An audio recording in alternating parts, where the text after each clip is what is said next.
Assalamualaikum warahmatullahi wabarakatuh. Kembali bertemu bersama saya Reza Mulyawan di channel Salam Analis pada acara diskusi Sabtu pagi.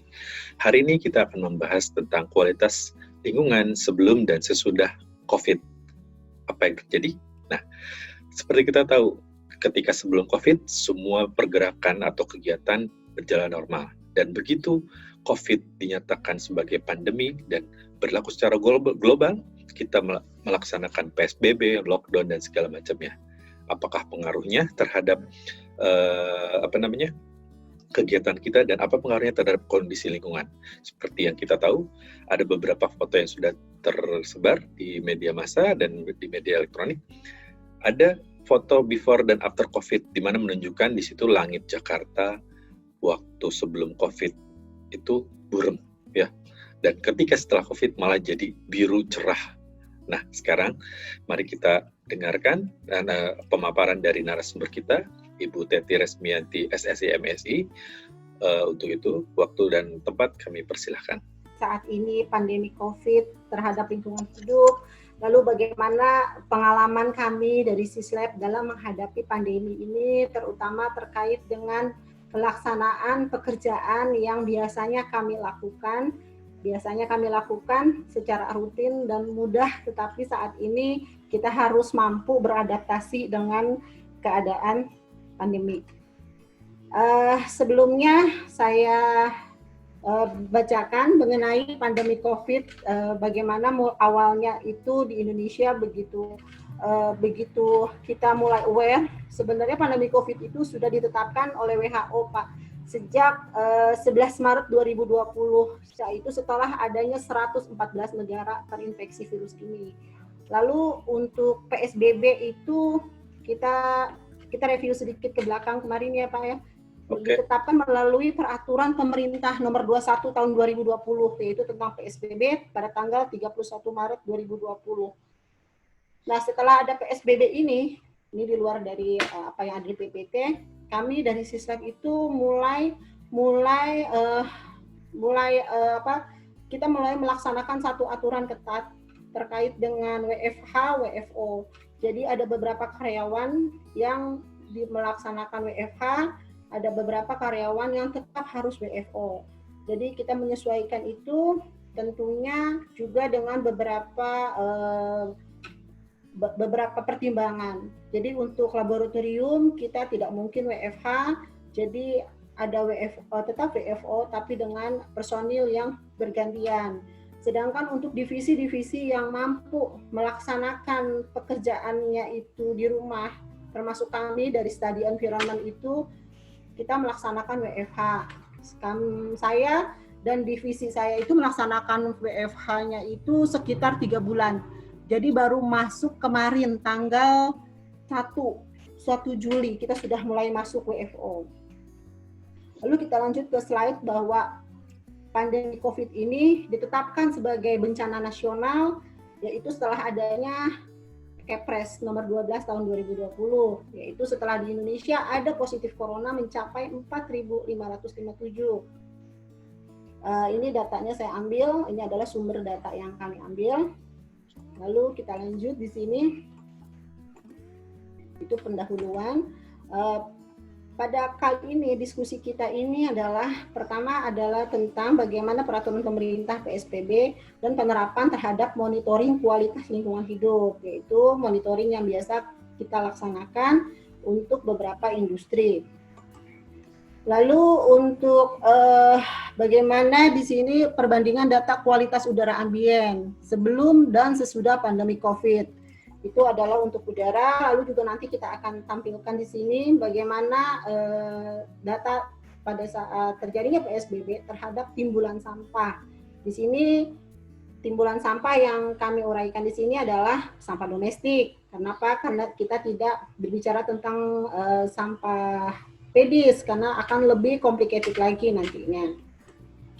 Mungkin butuh nanti pembahasan, ini sih masukan dari Pak Reza. Kalau kita untuk bicara limbah medis, mungkin nanti Pak Reza bisa membuat satu acara lagi khusus gitu, karena dia lebih complicated nanti penanganannya dan regulasinya juga berbeda. Peraturan pemerintah terkait dengan PSBB, lalu apa sih peraturannya? Kita sudah tahu bahwa ada Perda DKI, ada perda-perda setempat. Lalu untuk protokol pencegahan penyebaran coronavirus di PT Sislab. Yang pertama adalah semua karyawan yang masuk ke perusahaan, semua personil yang masuk ke perusahaan ke PT Sislab wajib melaksanakan pemantauan dari panas badan dengan menggunakan termometer infrared. Lalu jika ada personil yang melebihi suhu dari 37,5 maka tidak diperkenankan masuk ke arena Sislab. Lalu untuk semua orang yang masuk ke perusahaan, karyawan, tamu, kontraktor, dan kurir harus melakukan desinfeksi tubuh, yaitu dengan menggunakan sabun. Bahkan beberapa sampel kita tidak bisa terima di ruang incoming sampel seperti biasanya. Kita terima di luar. Kenapa? Karena harus dilakukan desinfeksi terkait dengan baik itu paket atau botol sampel yang diantar oleh pihak perusahaan atau pemberi kerja. Jadi kita sudah menyiapkan tempat-tempat incoming sampelnya itu di luar. Lalu yang agak susah banget kita mulai beradaptasinya adalah kita itu hanya boleh berpergian dari kantor, rumah, kantor. Jadi kalau dulu kan kantor, rumah, kantor, kita makan di luar atau kita pergi kemana itu sudah jadi larangan. Jadi kita pada saat itu benar-benar kantor, rumah, kantor. Lalu untuk field engineer bagaimana yang sering berpergian, yaitu perusahaan memonitor kesehatan karyawan secara rutin, baik karyawan kantor maupun karyawan field engineer. Lalu untuk field engineer yang melakukan kegiatan sampling, pertama, kita harus memberikan informasi terkait dengan kondisi kesehatan. Misalnya kita ada sedikit kelelahan karena baru datang dari bekerja mengambil sampel, kita harus laporkan. Nanti kita dilakukan pemeriksaan. Karena agak berbeda kondisinya, maka dikhawatirkan kelelahan fisik itu akan mengakibatkan mempermudah terjadinya infeksi dari virus. Lalu kelengkapan APD juga kita lengkapi. Nah, ini saya alami sendiri kemarin di nomor 8 ini kita wajib melakukan rapid test dan surat keterangan sehat jika kita ingin ke luar kota. Di sini kan ditulisnya di dalam slide ini adalah untuk perjalanan kapal laut, kapal udara, tetapi pada perjalanan darat pun sama. Kita wajib melengkapi diri dengan rapid test. Pada saat saya berangkat itu adalah setelah PSBB itu dicabut. Di tanggal 8 Juli itu PSBB sudah dicabut. Tetapi kita masuk ke suatu daerah waktu itu saya pergi ke Cilacap. Di sana mengharuskan ketika kita melakukan sampling, maka kita diminta oleh pihak perusahaan untuk melampirkan rapid test dan juga surat keterangan sehat. Walaupun kita sudah datang dengan rapid test dan surat keterangan sehat, tetapi di sana juga dilakukan pemeriksaan lagi. Kita masuk ke suatu tempat yang namanya adalah pemeriksaan COVID dan di situ harus menandatangani semacam surat pernyataan bahwa selama bekerja kita adalah dalam kondisi sehat. Karena pada saat ini sedikit pengalaman, karena pada saat melakukan sampling itu tidak hanya dilakukan di dalam area perusahaan, jadi kami harus juga melakukan pengambilan sampel ke luar dari perusahaan, misalnya udara ambien, adanya koordinatnya adalah di satu desa A, desa B. Apalagi waktu itu saya sebagai tim sosial, saya melakukan pengambilan sampel sosial di beberapa desa. Nah, setiap datang ke lokasi desa, kita harus menunjukkan surat rapid dan keterangan sehat. Kita disemprot, setiap masuk ke desa, kita disemprot. Kita harus datang ke kelurahan, kantor desa, dan kita menunjukkan surat keterangan sehat, itu distempel oleh kepala desa, menunjukkan bahwa kita sudah lapor. Jadi artinya tidak sederhana seperti biasanya, yang biasanya kita langsung bekerja, sekarang banyak stempel. Terus itu ya sedikit, karena saya mengalami kemarin itu.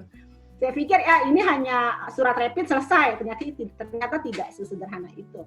Lalu di sini nomor 9, karyawan yang sudah selesai melakukan kegiatan sampling, karyawan datang nih dari habis sampling, nanti harus masuk ke dalam sterilisasi chamber semua dan harus melakukan mandi, baju tidak boleh sampai datang ke rumah, jadi langsung dicuci di perusahaan. Jadi jangan sampai bahwa personil itu menularkan kepada keluarga. Jika terjadi otomatis ada itulah ya, ada beberapa virus yang nempel di dalam baju itu dikhawatirkan. Jadi kita berusaha curiga gitu ya. Lalu kita lanjut. Ini protokol pencegahan. Bentar. Lalu di sini sudah kegiatan sampling, cuci tangan. Lalu Sislab juga sudah bekerja sama dengan beberapa rumah sakit untuk sebagai rujukan kesehatan rumah sakit jika karyawan terkena beberapa gejala penyakit. Dikhawatirkan gejalanya tersebut merupakan indikasi adanya COVID. Jadi kita udah aware dari awal. Lalu untuk ini udah. Nah, sekarang SOP sebelum dan sesudah perjalanan sampling. Jadi personil yang datang ke Sislab harus dalam keadaan sehat, yaitu dengan suhu dan cuci tangan. Ini sudah dilaksanakan di gerbang depan tuh di security sudah kita laksanakan. Lalu beberapa perusahaan juga meminta untuk melampirkan surat keterangan sehat dan riwayat perjalanan. Kita harus melampirkan surat riwayat perjalanan. 3 hari yang lalu kita kemana, seminggu yang lalu kita kemana, itu sudah harus ada. Beberapa perusahaan juga meminta kita melakukan swab test. Jadi misalnya kita ke sampling ke wilayah Ambon, lalu kita nyebrang ke Pulau Seram. Kita mau ngambil sampel ambien. Bayangkan kita datang saja harus di karantina 14 hari. Padahal pengambilan sampel emisi misalnya membutuhkan waktu sekitar 4-5 hari. Setelah mengambil sampel pun kita pulang. Kita di karantina lagi 14 hari. Terbayang di situ waktu yang ya, itu. Jadi ada beberapa pekerjaan yang kita belum melaksanakan sampling. Kenapa? Karena terkait dengan waktu. Otomatis kan alat juga, ya kan? Alat yang kita bawa ikut karantina ya, gitu kan. Jadi, lalu SOP-nya bagaimana? Ini SOP-nya jadi pemeriksaan suhu kendaraan dan seluruh alat yang dibawa diberi desinfektan, personil wajib mandi dan mengganti seluruh pakaian yang dikenakan. Terus ada lagi di sini, jika personil sampling di daerah red zone, maka personil tersebut wajib untuk melakukan rapid test. Apabila hasil negatif, walaupun negatif, personil harus isolasi mandiri. Negatif itu maksudnya non reaktif. Yeah. Itu kalau dari red zone. Lalu dampaknya apa ya pada perjalanan sampling? Yaitu personil wajib membawa surat jalan agar dapat masuk ke kawasan PSBB. Lalu tidak melakukan perjalanan ke pulau, keluar pulau dulu. Karena di sini ada banyak hal yang saya ceritakan tadi terkait dengan karantina, pulang pergi itu di karantina. Lalu pulang dari KW sampai zone, personil rapid test dan isolasi mandiri lagi 14 hari. Nah, di sini perbandingan data. Ya, kita sekarang bicara terkait dengan data. Ini adalah real data yang kita miliki. Di sini data yang kita miliki itu otomatis data yang kita ambil, data primer, bagaimana kondisinya.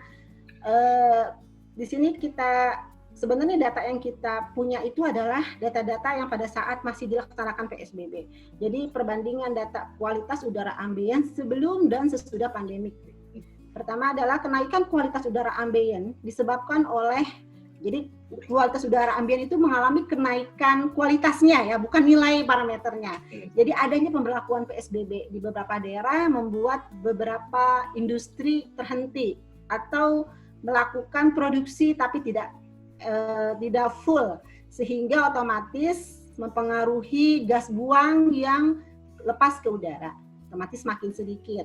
Lalu ada juga pemberlakuan lockdown yang akan mempengaruhi sehingga semakin sedikit kendaraan yang membuang gas buang ke udara.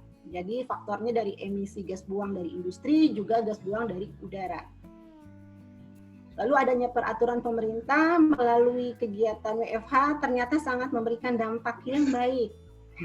Walaupun secara ekonomi tidak baik, tetapi dampaknya baik pada kualitas udara ambien. Karena nggak ada yang bawa mobil. Nah, ya, jadi karena sepi ya di sini. Jadi perbandingan kualitas udara ambien yang dilakukan ini adalah terbatas. Yang kita tampilkan itu pengambilan sampel.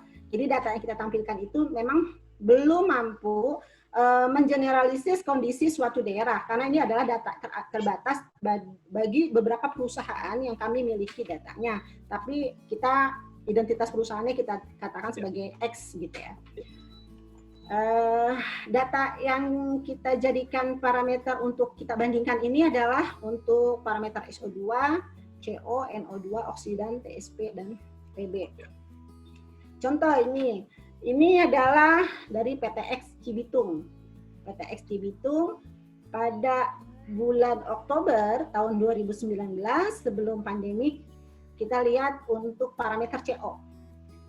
Nah, begitu bulan Mei 2020 turun. Turun drastis ya. Nah, TSP juga sama turun. Tetapi tidak semua parameter ini turun. Ada beberapa yang tetap dan ada juga di sini untuk oksidan justru naik. Nah, kita tidak melakukan interpretasi. Kenapa? Karena ini adalah kalau untuk melakukan interpretasi kita harus banyak punya data. Banyak parameter lagi yang diambil ya. Kita hanya menampilkan data lab secara real ya. Lalu ini untuk wilayah Cibitung. Untuk Cimanggis di sini kita lihat sama ya.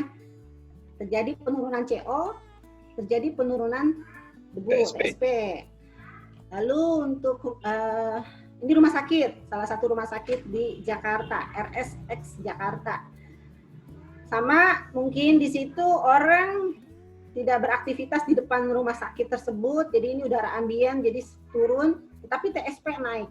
Nah, ini faktor apa? Mungkin ada akumulasi atau apa di sini, atau arah angin pada saat pengambilan sampel kan bisa aja ke arah sini gitu ya.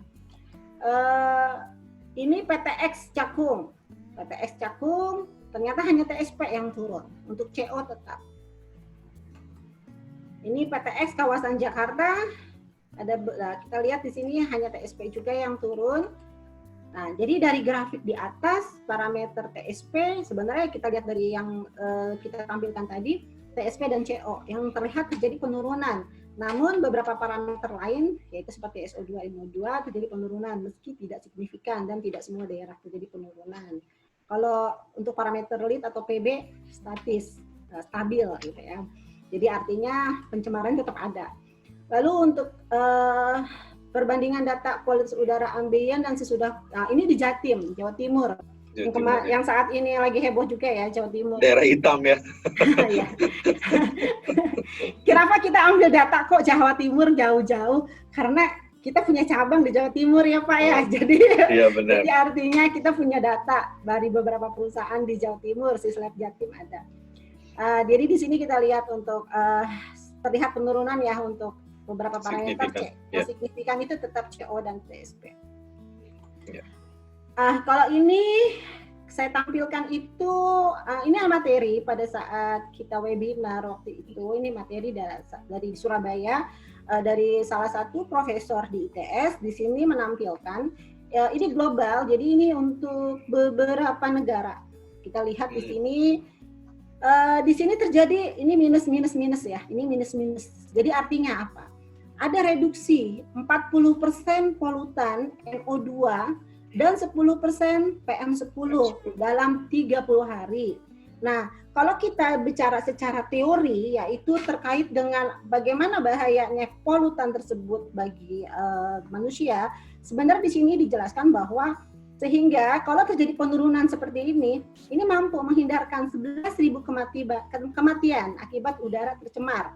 Nah, ini kan kita tidak melihat COVID-nya, tapi melihat polutannya gitu ya. Jadi secara, kenapa sih terjadi penurunan ini? Ternyata di beberapa negara ini berasal dari pembangkit listrik yang turun 37% dan konsumsi BBM yang turun juga sepertiganya. Ini data, ini sumber datanya ditulis di bawah. Kita lihat juga untuk satu wilayah negara lain di sini kita tidak mengambil data dari wilayah Indonesia pada saat itu, mungkin karena ada kesulitan pengambilan data atau apa, tapi pada saat itu yang dibicarakan adalah, ini kan krisis global ya, jadi kita bisa mengambil data-data sekunder. Nah, ini kita lihat di wilayah Milan di sini. Jadi karena adanya pelayanan turun untuk pemanasan masyarakat, yaitu akibat lockdown, jadi penggunaan kendaraan dan lain-lain turun, maka terjadi, kita lihat secara visual sangat terlihat di sini bagaimana polutannya terjadi penurunan. Nah, di sini karena apa? Karena konsentrasi orang juga tidak lagi di satu tempat. Untuk Jakarta, kita balik lagi ke Indonesia bahwa dampak PSBB bagaimana terhadap kualitas udara. Untuk wilayah Jakarta, konsentrasi partikel debu PM10 ada penurunan di atas 17%, sedangkan untuk konsentrasi PM10 juga menurun sekitar 10%. Artinya udara ambien Jakarta pada saat PSBB dibandingkan tahun lalu pada saat dan waktu yang sama itu membaik, lebih berkualitas. Iya. Begitu juga pada saat pekan pertama Ramadan, karena masih PSBB pada saat itu. Jadi indikator kualitas udara menunjukkan angka yang naik turun di kategori baik, mikrogram, dan sedang. Jadi turun naik, tapi tidak masuk ke indikasi buruk. Nah, ini yang seperti tadi Pak Reza bicarakan terkait dengan wilayah Jakarta dengan langit biru. Bagus sekali, yang agak jarang kita temukan. Nah, ini adalah data kualitas udara saat PSBB di sejumlah kota. Kita lihat di sini bagaimana beberapa datanya. Di sini adalah berdasarkan kepada IQ air, yaitu indeks kualitas air, indeks kualitas udara, indeks kualitas udara. Nah, di sini kita lihat bahwa beberapa daerah ini sudah masuk ke kriteria, kalau kita lihat baik, banyak yang sudah masuk ke kriteria baik ya. Ini untuk wilayah Surabaya. Ini kondisi kota Surabaya sebelum dan sesudah PSBB. Jadi terjadi beberapa penurunan, tetapi kalau kita lihat di sini untuk PM10 bagaimana di Surabaya. Nah, pada saat pelaksanaan PSBB pertama di Surabaya, yaitu terjadi lonjakan justru terkait dengan PM10. Terjadinya, jadi artinya apa? Ini sempat menunjukkan konsentrasi kendaraan bermotor. Di sini ada pada saat awal pelaksanaan PSBB memang mungkin masih crowded ya, jadi tetap terjadi lonjakan PM10. Sekarang bagaimana dengan sampah, gitu kan? Kita bicara terkait dengan limbah, tapi di sampah di sini karena Sislab tidak mengukur sampah, jadi kita pakai data-data sekunder saja. Jadi untuk sampah dari Surabaya di Surabaya untuk di sini adalah TPA Benowo, produksi sampah turun 12%, terjadi penurunan pada Januari sampai ke April nih, terjadi penurunan. Jadi di Maret April itu kan sudah mulai ada mulai ada yang WFH, dan terjadi penurunan sampah. Nah, tetapi tidak rata penurunan sampah tersebut sumbernya. Beberapa turun, yaitu dari beberapa kegiatan yang memang ditutup atau yang melaksanakan WFH, seperti misalnya adalah perkantoran. Ada sebagian karyawannya yang WFH, sehingga otomatis sampahnya turun. Kawasan industri perdagangan, pusat perbelanjaan apalagi turun. Ya, apalagi, ya benar. Nah, untuk perumahan, middle to high yang mereka ada di rumah, terjadi peningkatan. Jadi turunnya di mana, naiknya ada juga di mana. Tetapi sih sampahnya itu yang masuk ke TPA kalau di Surabaya terjadi penurunan. Mungkin faktor apa? Ini banyak orang-orang yang nggak jajan gitu kan. Jadi artinya di rumah mungkin masak, ataupun kalau mesen GoFood satu porsi rame-rame kan bisa ya. Jadi terjadi penurunan. Ini sih prediksi saya ya. Jadi artinya bukan merupakan hal yang melalui penelitian belum. Dampak PSBB pada konsumsi dan produksi air PDAM. Ini juga data dari Surabaya bahwa mencatat kenaikan konsumsi air bersih. Ya. Karena semuanya diam di rumah. Karena banyak orang yang cuci tangan. Ya, benar-benar. Ya, terus juga kemarin kami Sislab melakukan presentasi di Kota Bogor terkait dengan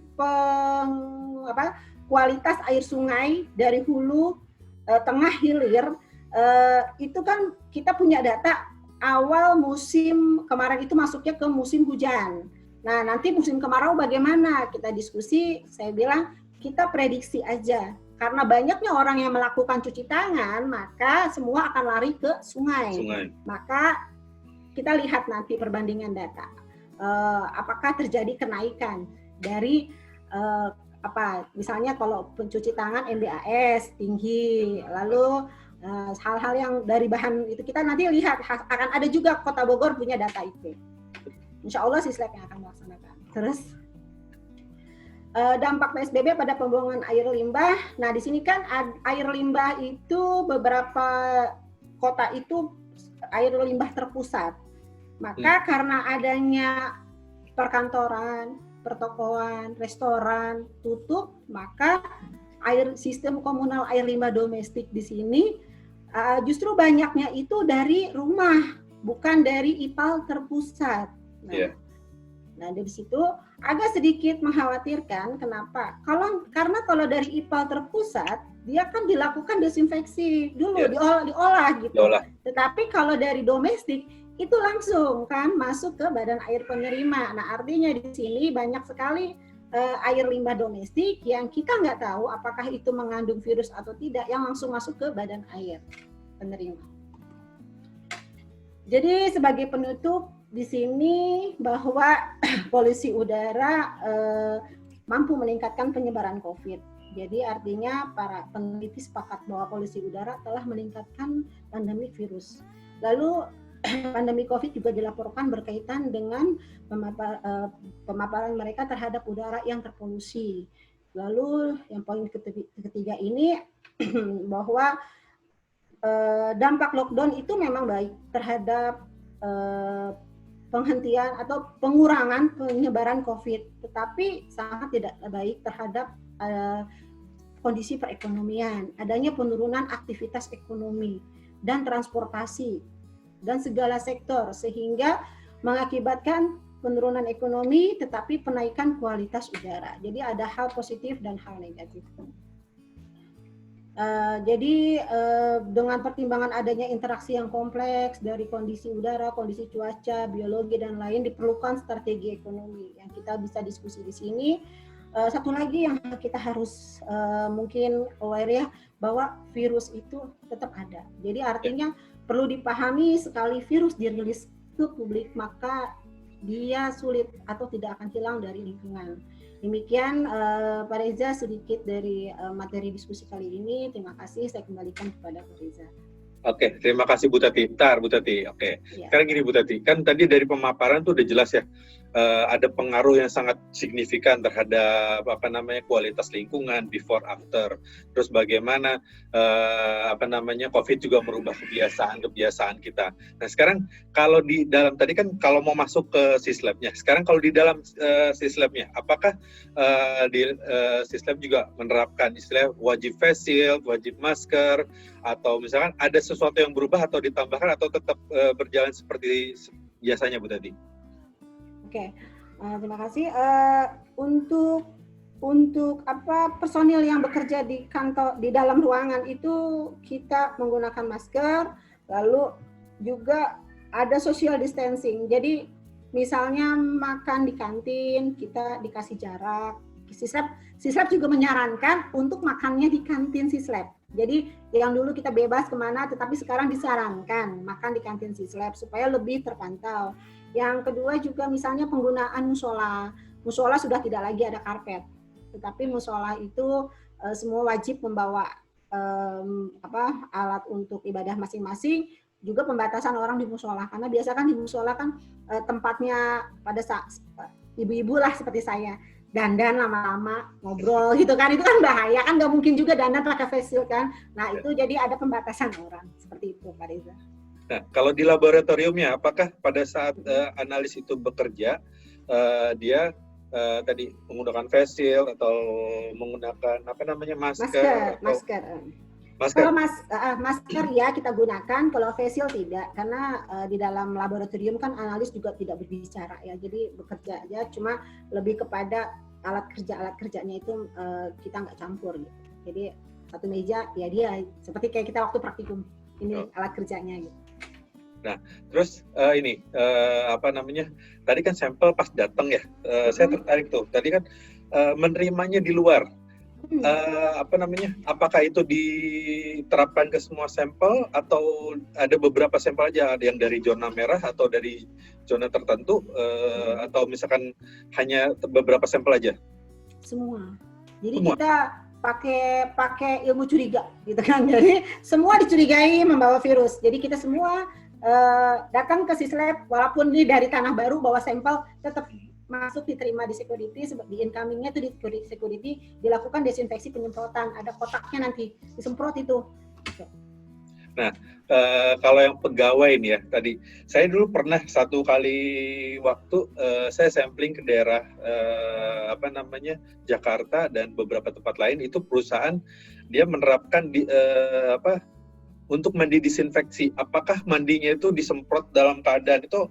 Dulu kalau yang saya alami adalah kita masuk dalam satu ruangan, ya disediain satu bak besar, kita harus nyelam ke dalamnya. Begitu keluar kita diberikan baju baru, masuk, nanti pas pulang pun kita harus nyelam lagi ke dalam bak yang tadi, air bak disinfeksi, keluar baru kita pakai pakaian kita lagi. Atau bagaimana Bu kalau di Sislab itu? Petugas pengambil sampel yang datang ya? Ya. Jadi petugas pengambil sampel pertama datang ke security, dicek suhu badannya, lalu masuk ke dalam kotak desinfeksi yang disemprot itu, lalu setelah itu masuk ke dalam, disuruh langsung mandi. Kita pakai sistem mandi manual, dikasih sabun desinfektan, baju nanti ditaruh di tempat kotak yang untuk nanti di laundry. Dia harus pulang dengan menggunakan baju yang dia pakai yang baru, yang bukan dia pakai, yang dia punya udah siapkan sebelum berangkat sampling. Gitu. Nah sekarang nih saya juga tertarik dengan tadi cerita Ibu Tati waktu ke bandara nih ya. Dulu kan kalau kita ke bandara itu kita bisa istilahnya mepet-mepet lah gitu. Misalnya pesawat jam 7 kita datang jam 6 juga masih sempat. Kalau kemarin Bu Tati terakhir penggunaan bandara itu gimana Bu Tati? Nah kebetulan saya belum ke bandara lagi. Setelah terjadinya COVID, kemarin saya memilih lewat darat. Lewat darat pada saat ke Cilacap bisa lewat darat, tetapi juga ternyata lewat darat sih kita rapid ya. Waktu saya rapidnya di BNC, lalu ada surat keterangan sehat. Tetapi ternyata masuk ke dalam area kita PLTU waktu itu, PLTU-nya itu yang pemeriksaannya beberapa kali. Dan kita masuk lagi ke ruang peduli COVID. Nah, itu masih masuk ke area PLTU sampai kita menandatangani surat pernyataan bahwa kita memang sehat. Padahal kita sudah ada surat keterangan sehat, tetapi dicek ulang dan harus menyatakan bahwa diri kita sehat, tanda tangan di atas materai. Nah, nanti setelah itu kita keluar mengambil sampel atau waktu saya ngambil sampel sosial wawancara, itu ke desa juga harus melampirkan surat rapid lagi. Tapi kalau untuk ke udara, informasinya dari teman-teman itu yang harusnya kemarin saya ada kegiatan gitu di Aceh tapi tidak jadi, saya nggak berani ikut juga. Teman bilang rapid test dan nanti dia harus menjalani beberapa rangkaian pemeriksaan kesehatan, lolos masuk, terus di pesawatnya juga sedikit orangnya pakai face shield juga. Dan maksudnya nggak bisa mepet-mepet juga ya karena nggak bisa, iya. Saya baca juga di 3 jam ya, sebelum keberangkatan. Ya, harus tiba di bandara itu 3 jam sebelum keberangkatan karena tadi itu kan harus uji ini, uji itu dan segala macam. Nah, yang saya ini apakah itu jadi menambah, mohon maaf, biaya itu Itu biaya ditanggung siapa tuh, Bu? Kita memberangkatin tim, bahkan kita memberangkatkan tim eksternal, misalnya ada pemantauan lalu lintas, kita kan manggil orang andol lalin ya. Maka 6 orang lalin itu harus dilakukan rapid. 1 kali rapid kita buka-bukaan aja 450.000 karena berikut dengan surat kesehatan. Cost-nya tinggi, sedangkan di penawaran kita tidak ada penawaran itu dengan menampilkan poin yang lain-lain ya. Iya, itu saat ini sih kita lagi berupaya untuk melakukan reimbursement gitu ya. Jadi mudah-mudahan aja approve. Karena itu adalah kan kondisi bencana gitu. Ya, yang saya dengar juga dari teman-teman di lab pengujian, terutama yang sampling, itu juga mengalami hal yang sama ketika mereka, apalagi yang sudah kontrak ya, yang sudah kontrak di awal tahun, begitu mereka mau eksekusi, banyak yang akhirnya dimundurkan gitu, karena ya tadi mengalami itu, sementara biayanya naik, jadi tinggi, tapi mereka tidak mendapatkan penggantian biaya. Mudah-mudahan sih ada istilahnya apa ya, revisi kontrak ya, karena ini adanya bencana gitu. Dan satu lagi Bu Teti, yang ini penting juga nih, untuk peralatan di laboratorium ya. Nah sekarang kan kondisi kayak gini nih, waktu kemarin lockdown, ini saya ada beberapa cerita juga nih dari teman-teman gitu. Itu ada beberapa lab yang akhirnya kan karena lockdown, dia meninggalkan lab itu kurang lebih 2-3 bulan ya.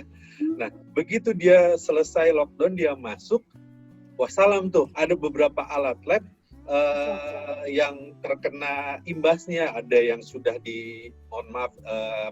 dimasuki oleh binatang-binatang kecil gitu kan. Ya, jadi, nah kalau misalkan di Sislab gimana? Bisa di-sharing Bu Teti, istilahnya? Kondisi pencegahan.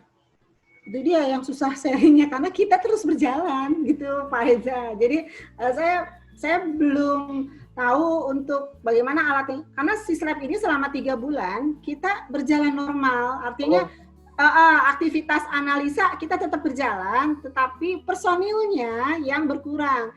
Kenapa sih bisa berjalan? Karena ada beberapa sampel yang kita nggak bisa eksekusi, tetapi sampel itu dikirim oleh klien. Kenapa kok klien? Karena klien kita itu klien-klien yang proper, klien-klien yang memang melaksanakan audit wajib, kayak misalnya sektor migas dan lain-lain, mereka tetap harus memiliki data. Nah, sebenarnya ada kemudahan yang sudah dikeluarkan oleh semacam memo dari kementerian, yaitu bahwa bagi laboratorium yang tidak bisa melaksanakan pengambilan sampel, membuat semacam surat pernyataan bahwa tidak dapat melaksanakan pengambilan sampel untuk PTX dikarenakan adanya beberapa poin gitu, nanti kita tulis. Tetapi klien kami itu banyak yang tetap untuk melakukan pemeriksaan gitu. Jadi artinya kita sampel masih ada, memang turun, ya betul turun, tetapi untuk sampel-sampel yang bisa dikirim seperti air itu masih ada. Oke. Nah, ini serunya lagi nih, ya. Maksudnya ada beberapa analis juga yang share gitu. Karena entah sugesti atau gimana, katanya mengerjakan sampel selama COVID itu berbeda antara sebelum dan sesudah COVID. Istilahnya ada ketakutan, ketakutan dari mereka. Ini jangan-jangan sampelnya malah bawa gitu kan. Jadi bahkan ada yang dia sampai bilang saking parnonya gitu, itu setiap sampel mau dipegang itu dia langsung cuci tangan gitu. Saya bilang hati-hati, jangan yang dicuci sampelnya, itu nanti jadi malah kontaminan. Enggak Pak, kita cuci tangan katanya, karena takut katanya itu. Apakah terjadi juga Bu di sana Bu? Dari sharing analis teman-teman di sana? Kalau di Sislab itu kan ketat terhadap SOP ya Pak ya, jadi artinya SOP terkait dengan COVID kita ada tambahan SOP lagi terkait dengan sarung tangan dan lain-lain. Jadi kalau secara analis dalam hati sih kita nggak tahu, tapi secara pekerjaan masih berjalan lancar ya. Mungkin kalau rasa ketakutan pasti ada ya, tetapi sampai saat ini kita masih normal aja gitu berjalan ya. Nah ya, terus kemarin juga saya sharing bersama teman-teman di SLAB, ada satu program dari SISLAB yang tentang SISLAB Goes to Campus. Mungkin Ibu bisa sharing sedikit apa sih SISLAB Goes to Campus itu, Bu? Baik. SISLAB Goes to Campus itu adalah bahwa kita berusaha SISLAB melakukan pendekatan secara milenial gitu. Jadi artinya laboratorium saat ini ketika masuk ke satu industri dengan gaya banyak maksudnya ini loh layanan kami, itu membosankan kalau bagi kami. Maka kita punya satu divisi baru yang namanya divisi inovasi SISLAB. Apa itu divisi inovasi? Divisi inovasi SISLAB itu berisi tentang pelayanan SISLAB di luar dari uji lab, yaitu misalnya pelatihan dan lain-lain. Nah, salah satu adalah SISLAB Goes to Campus. Bagaimana pendekatan SISLAB kepada para milenial di kampus, yaitu misalnya mahasiswa untuk milenial atau para akademisi di kampus. Nah, beberapa acara ada di Goes to Campus, yaitu insya Allah tanggal 14 ini SISLAB Goes to Campus ada di IPB. PSL IPB, lalu nanti Unpad Pakuan akan ada juga di Universitas Shahid, lalu AK Bogor juga ada insya Allah. Lalu untuk AK Bogor isinya apa? Kita selalu mengutamakan alumni, jadi Goes to Campus supaya ruhnya masuk, jiwanya, soulnya masuk. Maka untuk SISLAB Goes to Campus yang akan hadir adalah saya dan Pak Oge Susetio sebagai owner SISLAB, direktur SISLAB. Lalu untuk Goes to IPB, karena saya juga alumni IPB PSL, maka saya dan Pak Arif Setiawan yang juga PSL IPB. Lalu untuk Unpad, ada alumni Unpad yang di SISLAB. Nanti, jadi kita Goes to Campus. Jadi isinya apa? Isinya kita supaya menarik ya, luarnya aja ya, gitu kan ya. Untuk Goes to Campus AK, karena saya ada di situ dengan Pak Oges, nanti intinya adalah lebih banyak kepada filsafat lingkungan. Jadi supaya tidak membosankan. Jadi artinya kita tidak bicara tentang apa itu analisa, apa itu uji, tidak. Tapi bagaimana caranya bahwa lingkungan yang ada ini mampu berkomunikasi, berdiskusi. Ini lingkungan dengan kita supaya kita tahu lingkungan maunya apa, gitu artinya. Benar. Tetap produktif. Yeah. Oke, Bu Teti, mungkin itu saja. Terima kasih atas atensinya, Bu Teti, dan ilmu yang di-sharingnya. Jadi, oke, teman-teman semuanya, minggu depan kita akan bertemu kembali dengan materi adalah tentang dasar sensor dan biosensor. Dan saya ucapkan terima kasih kepada semua yang telah hadir, dan jangan lupa follow dan subscribe, share, like, komen channel kita. Untuk itu saya akhiri. Wassalamualaikum warahmatullahi wabarakatuh. Salam.